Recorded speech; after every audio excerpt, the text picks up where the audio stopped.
Breaking news BJP జాతీయ అధ్యక్ష పదవిని దక్షిణాది నేతకు ఇస్తారని అందులోనూ తెలంగాణకు చెందిన వారిని వర్తిస్తుందంటూ జరుగుతోన్న ఈ ప్రచారాన్ని ఖండించారు ఆ party MP K Laxman. Telangana party అధ్యక్షుడిని కూడా వారం 10 రోజుల్లో నియమిస్తారని తెలిపారు.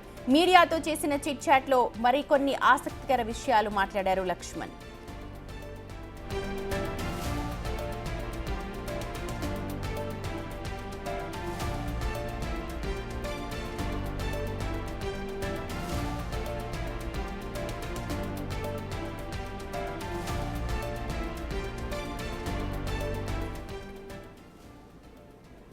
బీఆర్ఎస్ చేసిన తప్పులే కాంగ్రెస్ చేస్తే ఎట్లా అంటూ కె లక్ష్మణ్ మాట్లాడినట్టుగా తెలుస్తోంది. చిట్ చాట్ లో లక్ష్మణ్ మరిన్ని మాటలు మాట్లాడారు. ఆ విషయాలన్నీ కూడా మా ప్రతినిధి వెంకట్ అందిస్తారు.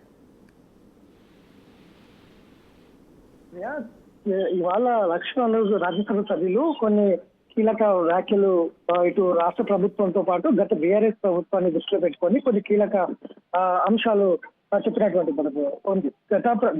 గతంలో వైఎస్ రాజశేఖర రెడ్డి బీసీ కులగణనకు సంబంధించిన ఏదైతే ముస్లింలను బీసీ జాబితాలో చేర్చాలో అదే పాపము ఇంకా కొనసాగుతోంది.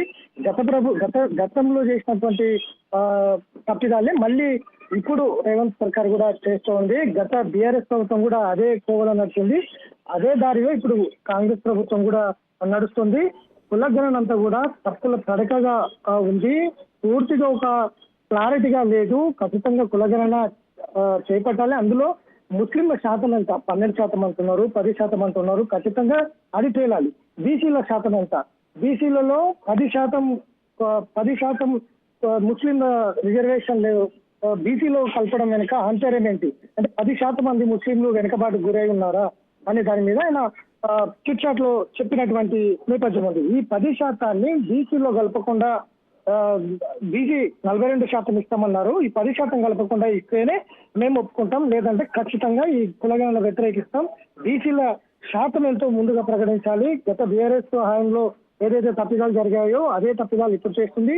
బీఆర్ఎస్ అవినీతి అక్రమాలన్నీ కూడా మేము అవినీతి అక్రమాలకు గట్టిగా చర్యలు తీసుకుంటామని ఇప్పుడు ప్లేట్ ఫిరాయించినటువంటి కాంగ్రెస్ ప్రభుత్వం ఏ సమాధానం చెప్తుంది? ఖచ్చితంగా రాబో కాలంలో రాష్ట్రంలో బలపడతాం, అందుకు ఈ ఎన్నికలే నిదర్శనం అని కూడా ఆయన చెప్పినటువంటి నేపథ్యం అయితే స్పష్టంగా ఉంది. దక్షిణాదిలో ఎక్కడ కూడా డీలిమిటేషన్ సంబంధించి తప్పుడు ప్రచారం జరుగుతుంది. ఖచ్చితంగా దక్షిణాదిలో ఎక్కడ కూడా ఒక్క పార్లమెంటు స్థానం కూడా తగ్గదు. ఖచ్చితంగా సెన్సెస్ జరిగిన తర్వాతనే పార్లమెంటు డీలిమిటేషన్ ఉంటుందనేది కూడా ఆయన చాలా స్పష్టంగా చెప్పినటువంటి నేపథ్యం ఉంది. అట్లనే త్రిపురాకు సంబంధించి ఉత్తర భాగాన్ని వదిలేసి దక్షిణ భాగం మీద దృష్టి పెట్టారు. ఈ దక్షిణ భాగం మీద నిజానికి వాళ్ళ భూములు పెంచుకునేందుకే ఇట్లాంటివి జరుగుతున్నాయా? ఖచ్చితంగా డిపిఆర్ ఒక సమగ్రమైన డిపిఆర్ తయారు చేయాలి, అఖిలపక్షం ఏర్పాటు చేయాలి. ఈ పూర్తి స్థాయిలో ఏదైతే త్రిపురార్ ఉందో దానికి ల్యాండ్ అక్విజిషన్ పూర్తిగా చేయాలి, రైతులను ఆదుకోవాలనేది కీలక వ్యాఖ్యలు చేసినటువంటి.